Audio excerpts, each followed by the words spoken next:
Again, welcome everybody who's coming in right now.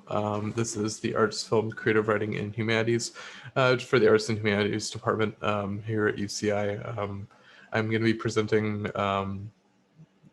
the scholarships that are most applicable for these for the topics and for the schools, and I'm going to be presenting some case studies for these scholarships of students who have previously applied, as well as talking about the SOP-PREP process, the pre-application, and then going through some of the website to help translate some of that confusing information we have on the website.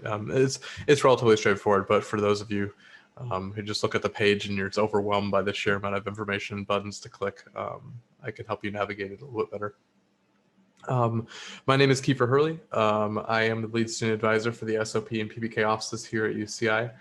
I am a fourth year English major, going to be graduating and during spring quarter this year with my bachelor's in English and a minor in innovation and entrepreneurship. My focus is on writing, but I enjoy business as well. And I know you can't really necessarily go directly into a writing career. And so I'm going into business communications and marketing so I can do writing on the side and hopefully become a published writer and retire my writing. I've been doing student advising and tutoring for about 4 or 5 years now. Since I started community college, I've been an English tutor. And I love every moment of it. I love working with other students. I love hearing about other students' stories and passions, and where they're. I like hearing about. Now I've been learning a lot more about where students are taking these experiences and where they'd like to, how they'd like to impact the world and give back to society with the experiences that they've got. Or that they've achieved, and that's a lot of what the SOP, the Scholarship Opportunities Program, is about. So the 3 scholarship resources that the scholarship opportunity that the SOP offers is. There are 3 key scholarship resources at UCI. That's the Office of Financial Aid, the Writing Center, and the SOP. The Office of these 3, there's kind of a difference between the 3. Freshmen all the way to seniors can, of course, use the Office of Financial Aid to apply for FAFSA, need and merit grants, as well as local scholarships, and then the UCI General Scholarship application is through the Office of Financial Aid. For sophomores, actually freshmen all the way to seniors as well can use the Writing Center to help with application materials for many of these scholarships, as well as any sort of resume, cover letter work, any essay drafting, anything that you may need help with as far as writing or applications go. The Writing Center can help and give feedback based on their experience with the same applications. So the Writing Center is a fantastic tool to use. We're heavily affiliated with them. The Scholarship Opportunities Program is specifically, we offer specific advising for the 23 merit-based scholarship programs that you can apply for as a UCI student. And so our program is, we offer scholarships for research, public service, and graduate school studies for all different majors and studies. But today we're going to be focusing specifically on 3 of the scholarships in particular regarding the arts and humanities, as that focus on all 3: research, abroad study, and graduate school studies. So, okay, so the SOP program offers 3 main services, which is outreach, advising, and recognition. We do outreach for all the different scholarships, and we basically find groups of students. We reach out to the students on campus who have the GPA necessary or the requirements or the base requirements in order to apply for these scholarships, and we encourage these students to come and apply on these scholarships. As it's essentially the process to apply for it should be 223 awards. I apologize, that's outdated.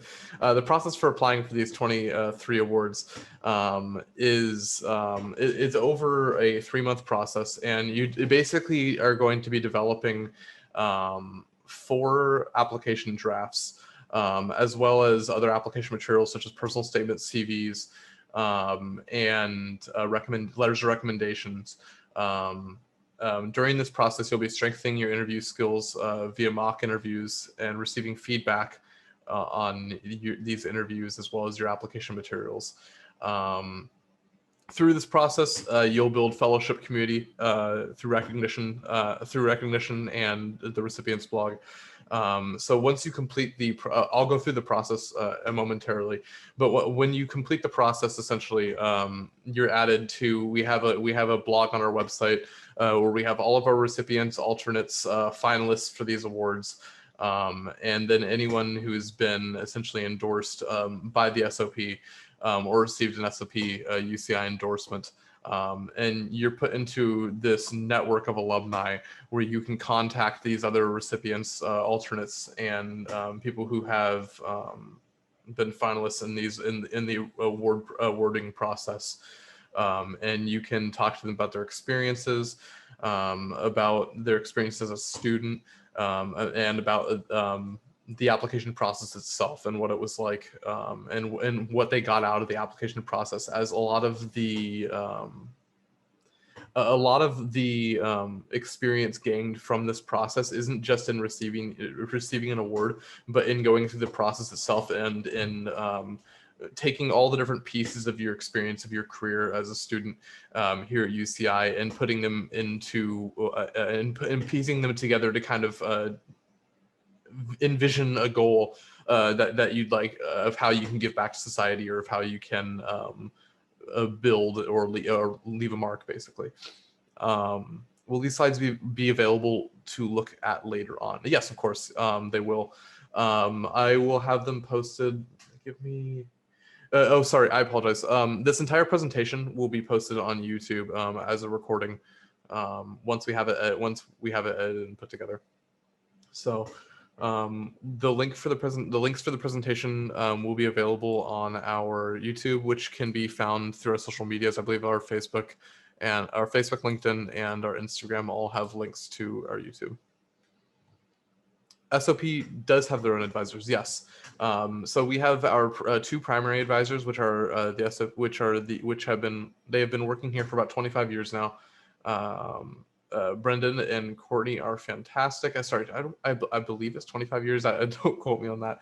They've been working here for at least a decade now on these scholarships and awards, and they are so fantastic. They're very experienced with advising the students, very specific cases of previous students that they've done advising for. So Courtney and Brennan are amazing, and then we all, as well as myself, there are Aline and Sophia, are our other 2 student advisors, and we offer advising through the SOP-PREP process, and then the students who are admitted into the application process itself will receive advising at least once a week as they complete the drafts in the application process. So moving on, there are two main cycles for the scholarship applications through SOP. It's the Explorers 11 and Trailblazers 10, as they've been named. The Explorers 11 is during the fall quarter, and the Trailblazers 10 is during the spring quarter. So the Explorers 11, unfortunately, is already closed for application. Normally, the pre-applications would open around the beginning of October and close around the end of October. So if you were interested in applying in the Explorers 11, you would likely complete the SOP prep process and begin looking into the application process itself around the beginning of September or August. And the Explorers 11 awards are primarily undergraduate and graduate awards. So during the fall quarter, that's when a lot of sophomores and juniors would apply. Most of the seniors and juniors and seniors only would be applying during the Trailblazers 10 process. Although I believe there are 1 or 2 sophomore level awards during the spring quarter as well. The fall quarter, however, is when a lot of the the fall quarter is when a lot of the research and public service awards are for undergraduate or graduate students as well.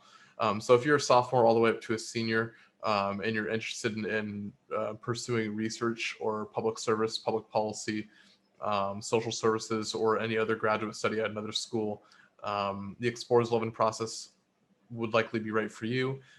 If you are a junior or senior and you're looking into graduate study or abroad study, the Trailblazers 10 process during the spring quarter would likely suit you better. So the spring quarter process the pre-application opens around February 19th, and it closes, I believe, April 11th. So that gives you about a month and a half period to complete the pre-application and SOP prep. SOP prep itself can be completed within a period of about 3 hours if you sit down and just complete all the journals. And then after you receive the advising appointment, you gain access to the after you receive an advising appointment, you gain access to the pre-application, in which you can submit that and move on to and then await whether or not you'll be admitted into the application process. So the SOP advising process is a five-part process. The exploration and mapping phases are the first two, and these are both part of the SOP prep phase, which is the steps before the pre-application is submitted. At the end of the mapping process, during the exploration process, you'll be exploring and looking at your options, basically, of how your experiences and your interests as a student in your studies will fit into specific scholarships or an idea of where you'd like to take your application. The mapping phase is the initial advising appointment with one of the student advisors or primary advisors, and during the mapping phase, you will be determining which scholarships will fit you best, and then receiving the pre-applications for those scholarships in order to apply for them. Once you complete the mapping phase, you'll essentially just be waiting to see whether or not the pre-applications were processed and admitted into the application step. The reason some pre-applications are not accepted for the application process isn't because they're underqualified or because they're looking to cut out certain students. The final during step 4, the climb step, during step 4, there will be a endorsement interview where you'll have a committee of 4 to 7 professors, teachers, peers, deans, who will be on this interview committee, basically interviewing you, not really to like tear your application apart. They're looking to build you up. They're looking to get to know you better as a student, because they want to see how your interests. They want to basically get to know you so they can see the passion in how you explain where your interests are and where you'd like to take your experience. And so these endorsements are very high-level endorsements. By receiving a UCI-level endorsement, you're representing, wherever you take this endorsement, you're representing UCI itself as a student during this application process. And so receiving this endorsement is a really big deal, and that's why this application process is so what's the word? I'm sorry. Rigorous. It's the reason this is so rigorous is because this endorsement is a very high level endorsement, and in order to there's only a certain number of endorsements that can be given out to students during the application process. And because of this, if there's an over amount of pre-applications that are submitted, only the amount of applications that are submitted that can be endorsed will be accepted into the process. They don't want to accept an over amount of pre-applications and then have to cut out certain students simply because they do not have the ability to give out that many endorsements. It's their goal when you get to the endorsement committee phase to give every student who gets to the committee an endorsement. And so for this reason, they cut applications during the pre-application phase. So during the trailblazing phase, you can expect about this is when your pre-application has been processed and accepted. You can expect work to be about equivalent to that of a 4-unit course, minus the lectures, of course. You won't be spending time in lectures. You'll have one advising appointment per week, and then there'll be one draft due at the end of every week for your application. And the reason you're submitting multiple drafts, of course, is so you can refine your application and cut out certain unnecessary things, or add information that may be necessary for your application. So the climb, again, is going to be when you have the endorsement committee. I always advise personally to begin involving your professors and your peers in this application process as soon as possible, as soon as you begin it or show interest in beginning the SOP prep process. When you reach the climb, you're going to want to have about 3 letters of recommendation written from teachers who are interested in being on your endorsement committee. And then you will ask them essentially to be on the endorsement committee, and they'll say yes or no. The only reason a professor, of course, would say no is because if they've already been asked to be on, let's say, 2 or 3 other endorsement committees, they may be limited on their time or ability to offer endorsements. And so that's why I personally advise involving your professors and your academic peers. Oh, I did not mean that. Your academic peers in on this process as soon as possible, is so that that you can get those endorsements once you reach phase 4. So yeah, this is kind of just talking about actually what I was just talking about. The exploration phase is recognizing and describing models of intellectual and practical leadership accomplishment in your own academic and professional discipline. By the end of the exploration phase, you should be able to draft a detailed and flexible plan to manage your use of time and resources to achieve your goals in regards to these applications. The mapping phase is, again, looking at which scholarships will fit you the best. And so the first 2 phases are part of the SOP prep course and learning objectives. This is going to be a series of 5 journals, as well as a finalized personalized advising consultation. And once you submit these journals and have your advising consultation, you'll gain access to the pre-applications of your choice for which scholarships interest you. So the SOP prep course can be accessed by UCI undergraduates. Well, it's aimed at UCI undergraduates with a sophomore or higher standing and a cumulative GPA of at least 3.0. Any student actually can take this course if you are interested in trying to utilize this resource as a way of experience building or leadership building. The SOP prep course can be done by any student from freshman all the way to senior standing with any GPA level. However, the pre-applications are only accessible if you have the prerequisites for if the prerequisites are met for the scholarship application. Will we receive an email to sign up for advising? The way to sign up for advising, I'll go to this link really quick, and I will copy that for you guys. So this is the Canvas enroll link. It goes directly to the SOP Prep Canvas enrollment course. So if any of you are interested right now in enrolling in the course, you can click on that link and enroll yourself immediately and begin the journals.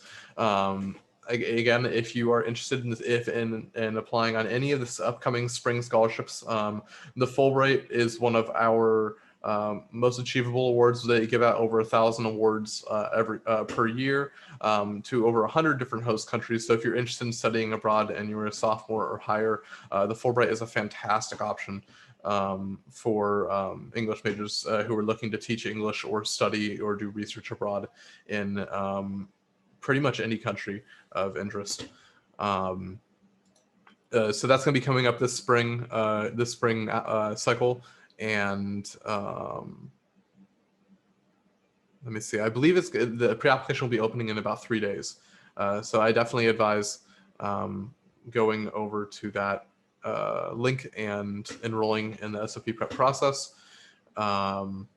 It'll put the Canvas course, of course, right next up right next to your other courses, and it is easily accessible and can be completed in approximately 3 hours or so. So yeah, why these scholarships matter. Winning these scholarships leads to lifelong recognition and prestige. These are all very highly merit-based scholarships. Most of them fully fund a graduate study program at different colleges. I believe there's one for for Stanford and for Oxford as well. There's multiple different full 2 to 3 year graduate study programs, scholarships that fund full graduate study programs at these colleges. And so winning these scholarships opens new avenues for future study careers and goals. It helps clarify your academic and career goals, prepares you for graduate study school applications, and raises the value of UCI's reputation and your diploma. So not only are you building on your own experience and your goals and your future vision for where you'd like to take your career, but you're also giving back to your community. You're taking the UCI's name along with you, which not only builds UCI's reputation, it builds your reputation as well. But you're giving it's essentially you're forming a relationship, an active relationship with your school and your community as you go through this process, which is a very crucial part of of building your career is networking and forming these relationships. So these scholarships are a fantastic way of taking that first step to forming your network. So UCI strategic plan is first in class. There's no winning recipe or formula. Customizing your plan or accessing your own success, revise accordingly, take strategic risks, develop resilience and flexibility, appreciate and tell your own stories, work together to reimagine our future. So a lot of what we encourage during this application process is there's not necessarily any one student that has the strongest application. Every student has a different vision for where they'd like to go, how they'd like to impact the world around them, and what they'd like to change. There's the idea with these scholarships is more of where you'd like to take your experience than what experience you've previously had. While it is good, of course, and strong to have previous experiences and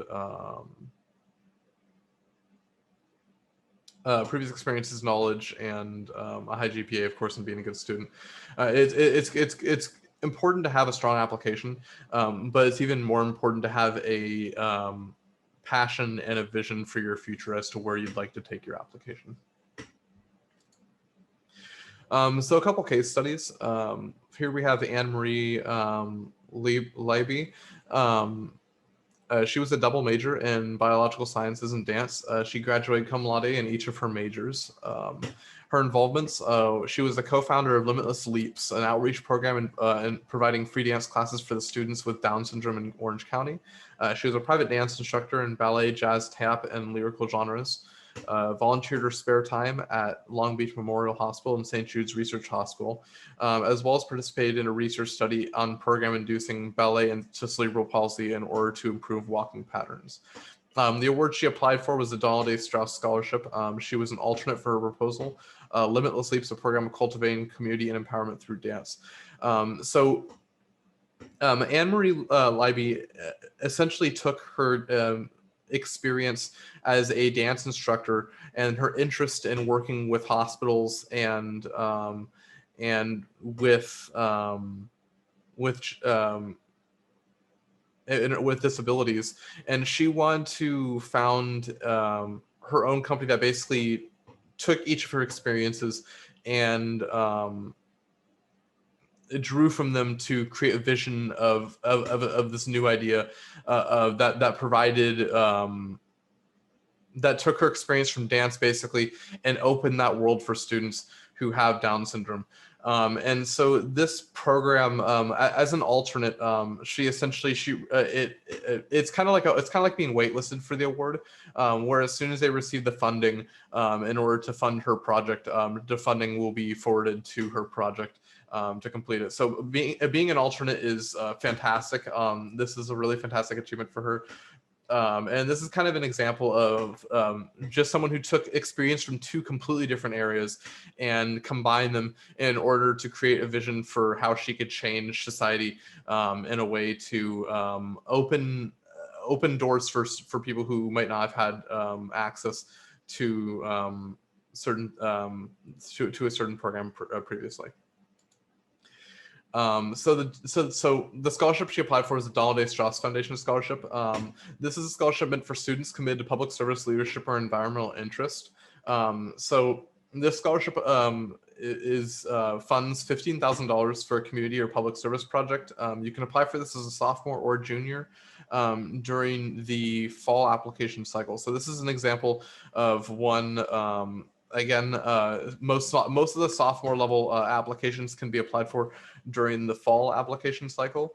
Many of these projects are, many of these scholarships are funding are funding for research or public service projects that you can complete or be working on actively during your time here at UCI as a student. So these are fantastic ways to gain research and public service leadership experience on creating a project and managing projects while you're here at UCI as a student and learning about how to do this as well. So it allows you to basically take full advantage of your time here at UCI and of the resources and networking possibilities you can have here. One of the most important things to understand as a student is how to take advantage of the environment here, especially everything being in an online setting. The SOP is a fantastic resource to be able to connect further on campus, as we have links and connections with many other offices here on campus as well. So whether or not you're receiving one of these awards, by getting involved in the process itself, you're already taking the next step to further connect yourself and get networked on campus with many of these foundations, other students who've completed these projects, and possible leads on ways on ideas of where you'd like to take your career in the future. So another case study, Kyla Amazon Hall I apologize. She completed a film thesis project in the Humanities Honors Program. She created a feature-length documentary about the Asian American UCI students for the Southeast Asian Archive and published several poems through campus journals and Right Girl on Profit Organizations. I believe she was a double major in English and theater. Her involvements included co-founding an indie video game startup. She was lauded as Intern of the Year at Blackstone Launchpad and Entrepreneur Center. And she won the Barnes & Noble College Scholarship to create Black Asian Cultural Awareness Week. So she was a finalist for the Beinecke Scholarship, which is the for Master of Fine Arts in Film and Television Production. So the Beinecke Scholarship is, I believe it's a graduate study funding. It's for students who are majoring in arts, humanities, and social sciences. It's $34,000 for graduate study in the arts, humanities, and social sciences. You apply for this one as a junior. I believe the ones you can apply for as a junior, there are ways you can apply for them as a senior, but you need to speak directly with the primary advisors if you are interested in doing so. The Beinecke Scholarship is another one that's going to be during the fall cycle. And this is it's a fantastic scholarship for students who are in the arts, humanities, film, creative writing departments, who are interested in taking their studies further past their graduation, and pursuing kind of a finer take on a specific art or science. So we have a lot of, I believe there are a couple case studies for Fulbright. she's for Fulbright as well. But I will go over Fulbright. I'll go over Blaine Valencia first. So Blaine is a fantastic example for an applicant, as he has an astounding amount of experience, and his academic interest is incredible, actually.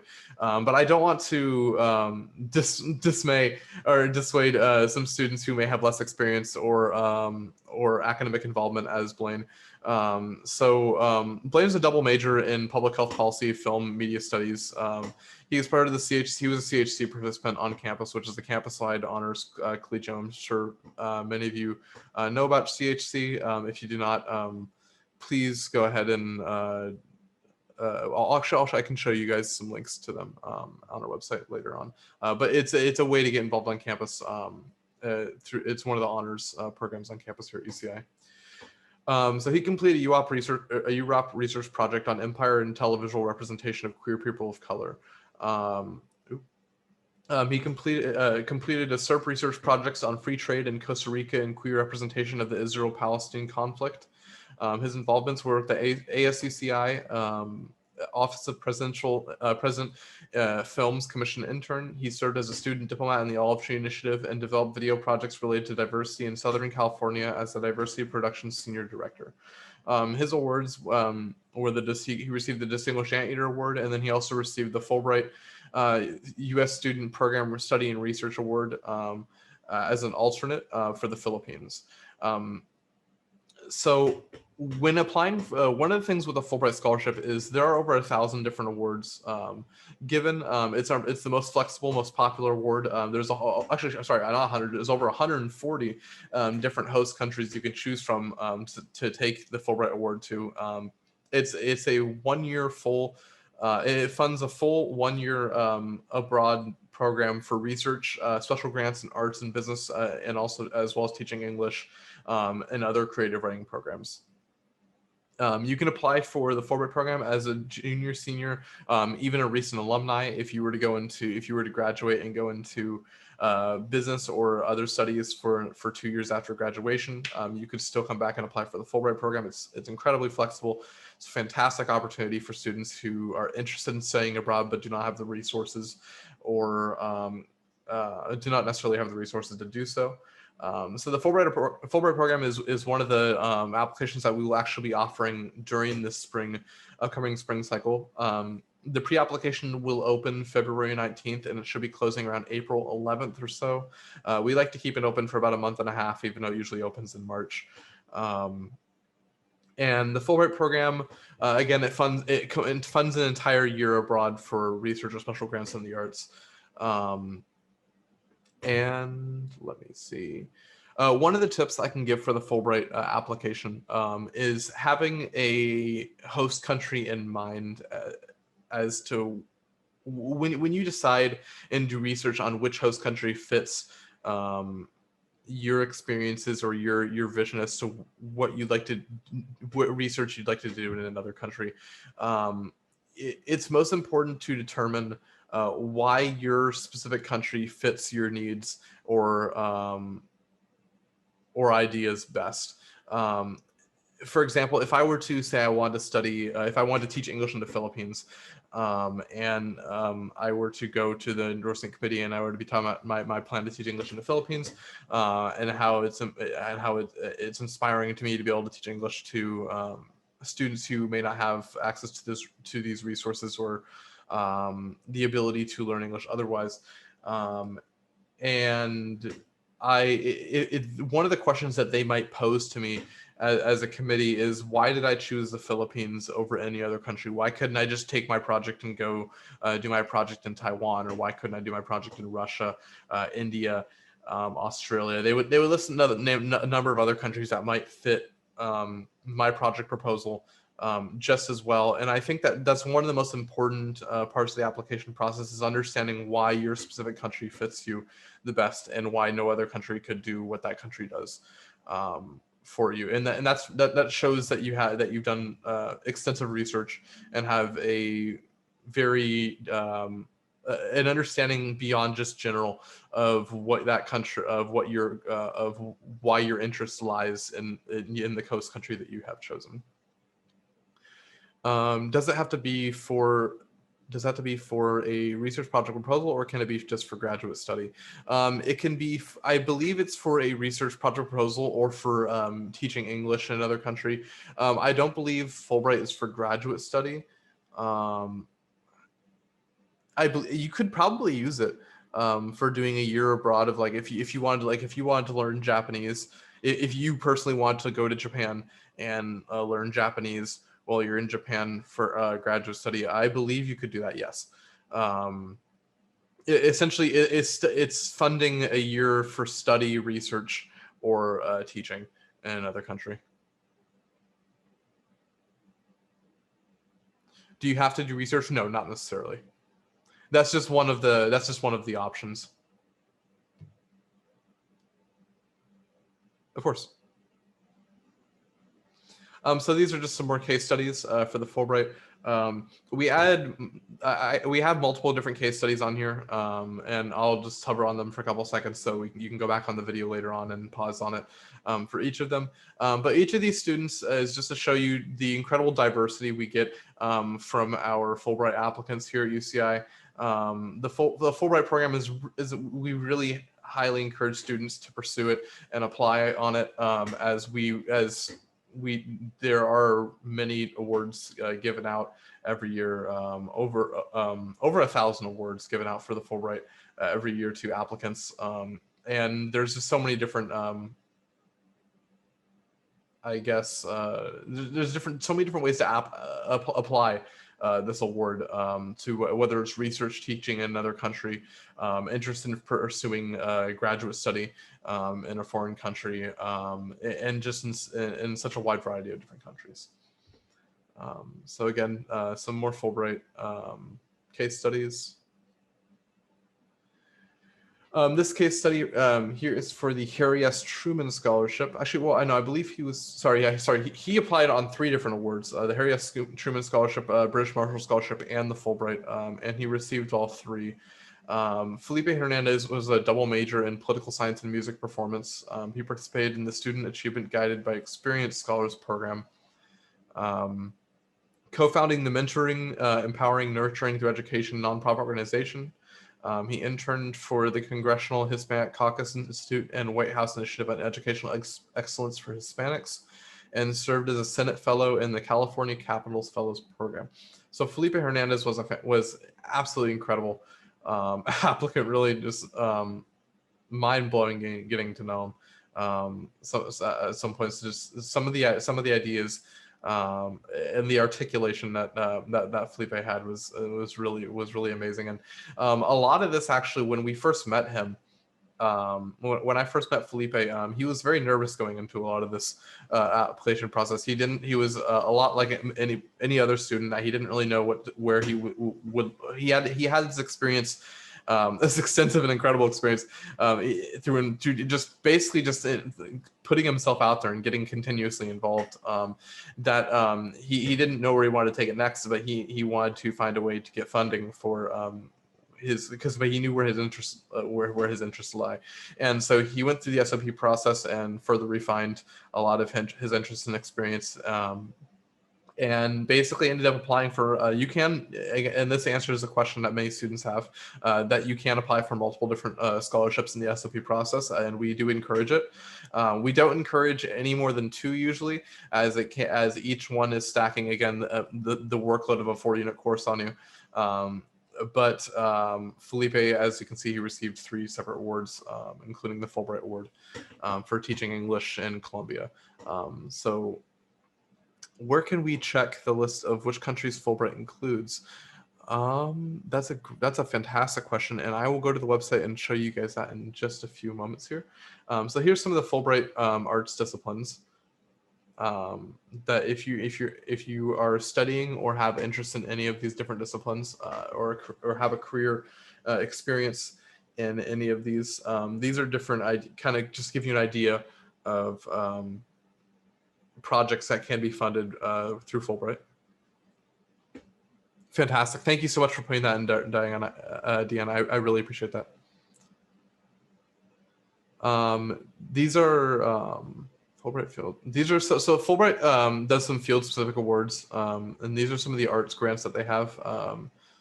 And I don't really have the information necessarily on these actually. So we'll go to the next slide. Graduates. So yeah, so these are some of the graduate scholarships for abroad. And so these are for any junior, senior, or recent alumni who is interested in applying. These are the other scholarships that open up during the spring cycle. A lot of these are for the UK. The Rhodes is for Oxford. We have the Gates Scholarship for Cambridge. The Marshall Scholarship is also for Cambridge. And then the Mitchell and Swartzman are for Ireland and China, respectively. So each of these scholarships, it helps promote strong connections between U.S. and other nations through funding ambitious and accomplished graduate student leaders. Many students who are in public service, public policy, who are interested in a political career or doing secretary work, writing, may find that these scholarships interest them. If you have any interest at all in studying in a country in the United Kingdom, whether it be Ireland or the UK, these are some fantastic opportunities to take. They fund the entire 4-year graduate study program in these at these schools. So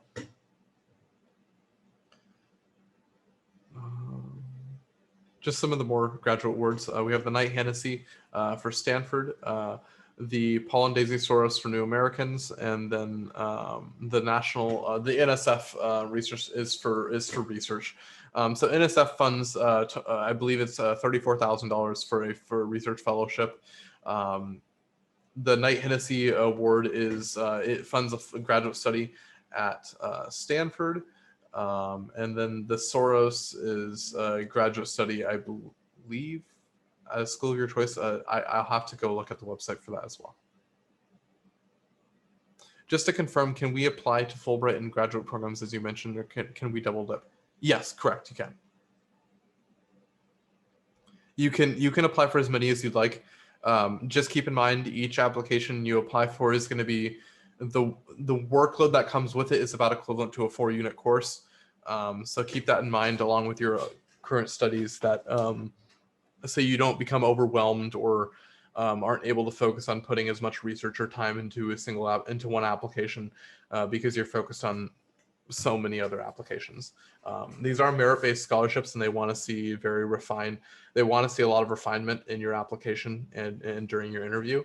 And having a refined application to 1 to 2 of them is a lot more important than having multiple applications out to give you a higher chance in like 3 to 4 scholarships. So the main components of the general application are the project and study proposals, personal statements, letters of recommendation, your resume and extracurricular descriptions, application forms, and your transcripts. Each of these will be compiled during the period during the trailblazing period, just step 3, before you have your endorsement committee.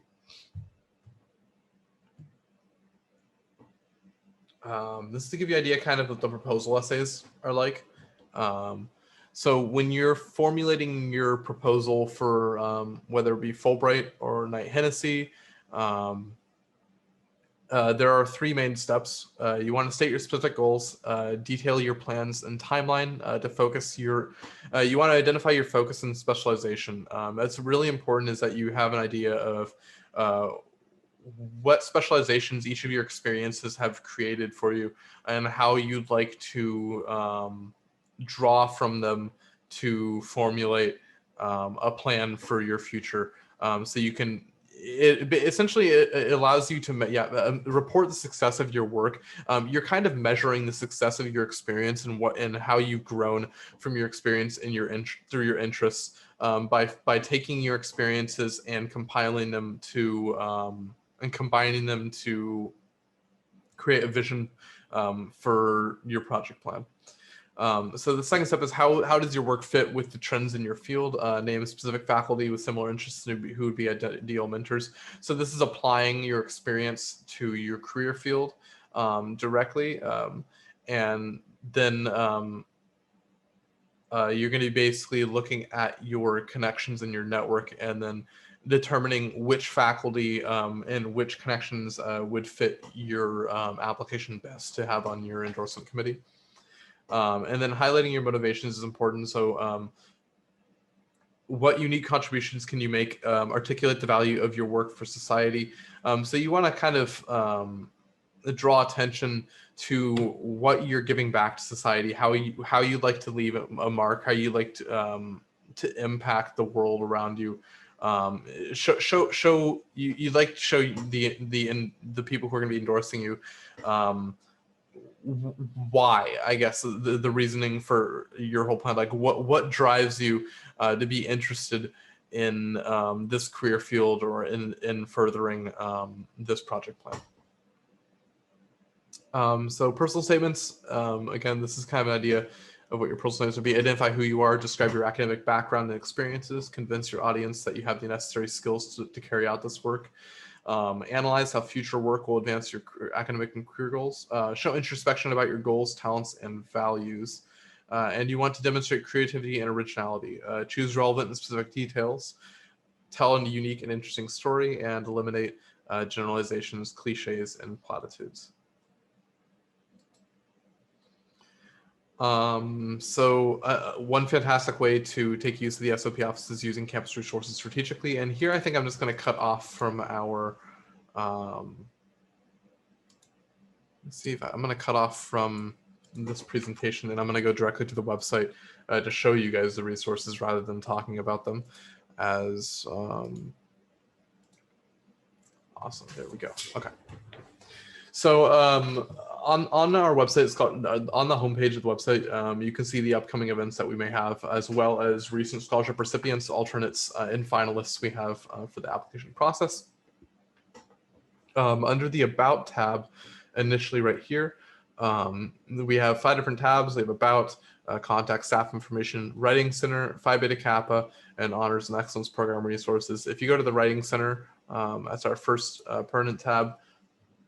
The Writing Center has all the different Writing Center resources on here. You can work with writing specialists, work with peer tutors, submit drafts via email, and you'll receive feedback for your drafts, as well as getting further involved in honors and excellence programs here on campus. That takes you immediately to the Writing Center website.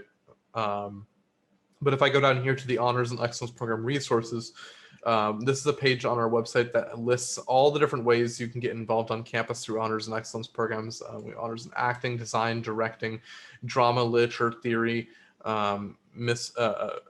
history, music and culture, music theater, stage management, art, CalTeach, and it just goes on and on. And this is a really fantastic webpage, and I'm showing you guys this because one of the problems that we've had, or one of the challenges we've been facing during COVID right now is just we've lost this ability to fluidly network and stay in touch with our professors, with other people we'd see normally day-to-day in person on campus. And usually through those contacts is when you would hear about updates on these programs, or find ways, or find other programs, or you might hear the passing, like you might be in passing by somebody, hear the name of a program that might interest you, and you wouldn't get that nowadays because we're all sitting inside and we're all online. So this is a really easy way to stay involved, and to just kind of go searching yourself for ways to get involved. Is that everything's all in one place here under the Honors and Excellence Program resources page. As well as that, kind of similar to that, we also have the other opportunities page right here. It's under scholarships. You go to other opportunities. And other opportunities offers a list of about 700 or so different opportunities for undergraduate study, research, internships, so even some abroad studies, for international transfer, and regular students who are interested in pursuing other ways to get involved in their community, or other experiences to pursue. The SOP office doesn't necessarily offer advising directly for any of these scholarships, while the Writing Center and SOP offices can help with these application process, if you have any questions, we don't have specific expertise in any of these applications. We only offer our expert advising and experience for the 21 prestigious merit-based scholarships through our office, which I'll be going over again in just one moment. But I want to take the opportunity I want to take the time to show you guys this page, as many students are kind of I feel like they view the time it takes to apply for many of our other scholarships as too rigorous, and it takes too much time, and they have other opportunities they like to pursue. But this is a list, I guess, of other ways or other ways you can get funding or other awards that they have out there as well. So like $17,000. So there's some really good opportunities in here. It isn't just small cash scholarships like you might see on some websites. So it goes on and on and on. And I highly recommend going through there if you get a chance and checking out some of these opportunities. They're really great. But going to our scholarships, if you just click on the scholarships tab directly, this takes you to our 21 merit-based scholarships. And each of these scholarships on this page, so these are the ones for the fall, winter. They're categorized by research, service leadership, abroad, and postgraduate internships. If you intend to graduate by 2023, that's implying that you can be a sophomore or higher, and you can apply for it. 2021, you have to be a senior, and 2022 can be a junior level or higher. It says when the pre-application opens, citizenship requirements. So many of our scholarships do have citizenship requirements. A couple of them do not. However, the Donald A. Strauss scholarship is an example of that. It has a pre-application deadline listed on each of these, which is accurate to this last year, as well as some brief information regarding each scholarship. For example, the Beinecke Scholarship, $34,000 for graduate study in arts, humanities, social sciences. Must have an exceptional academic record and demonstrate financial need. Must be a U.S. citizen. A 3.7 GPA recommended. 20 awards given out in total, and UCI may nominate one student. So it shows you kind of like give you an idea of what you're getting into. And if you were further interested, let's say in applying for the Beinecke, you can click on the name, and it would take you directly to our scholarship page for it, which has a drop down, which describes fields of study, eligibility, scholarship benefits, as well as competitiveness for certain students within restrictions and requirements. So those was our Explorers 11. Down further, we have our Trailblazers 10, which are the 10 that are going to be opening in 3 days from now for the pre-applications. These 10 down here, we have U.S. Research Awards, Abroad Awards, and Postgraduate Internships. Again, the Fulbright actually has 2 different awards. There's the Fulbright U.S. English Teaching Assistantship, and then there's the Fulbright U.S. Student Program. The U.S. Student Program is a lot more flexible. It can be for research, special grants, or teaching. The English Teaching Assistantship is specifically for teaching English in a foreign country of your choice. So that one's a little bit more specific in what they're looking for the applicants. Let me see. Churchill, Gates, Rhodes, and British Marshall Scholarship are all for the United Kingdom. So if you're interested in studying in Europe, these are fantastic options. I do notice we are almost out of time right now for the presentation, and I apologize. I'm going a little bit over time, you guys. But if there's any other questions, again, please feel free to put them in chat. I'm going to put a link to the website right now and to this page right here that I'm on right now for you guys. There you go.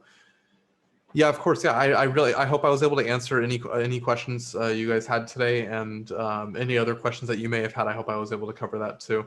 Another important page before you go, you might want to check out is the scholarship advising page on our website.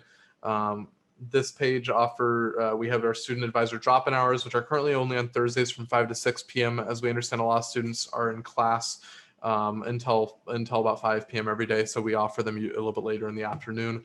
But we also have, if you go to advising appointments, you can schedule. We have probably about 5 slots per day of advising appointments throughout the day with different advisors as well as myself. I think I have about seven spots open every week for advising appointments. But if you scroll down a little bit further on the scholarship advising page, you'll find the personal discovery prep course. This is the SOP prep course. Again, I'll send a link one last time to self-enroll. So if you're interested in enrolling in the SOP prep course, that is the first step to getting involved in any of these scholarships or to applying on any of them. Highly recommend getting involved. It's a really fantastic process, a really great experience, honestly, and a really easy, good way to get involved with the SOP office, PBK, and many other offices on campus, as SOP is pretty much integrated with a lot of the different processes on the UCI campus.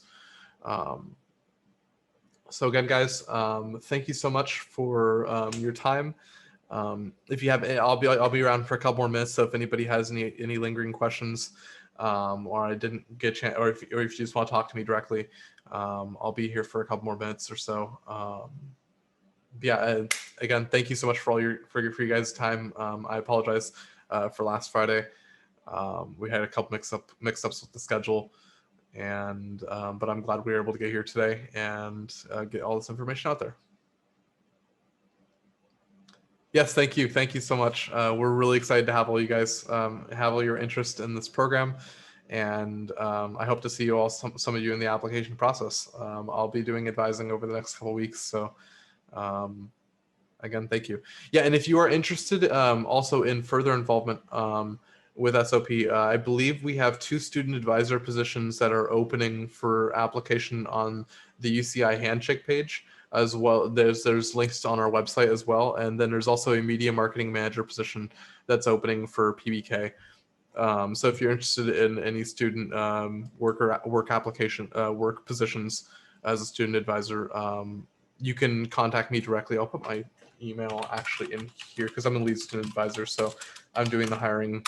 I'm covering all the hiring procedures for it. But if you're interested in applying for any of those or have any questions regarding the job, you can email me or go check out the application on our Handshake.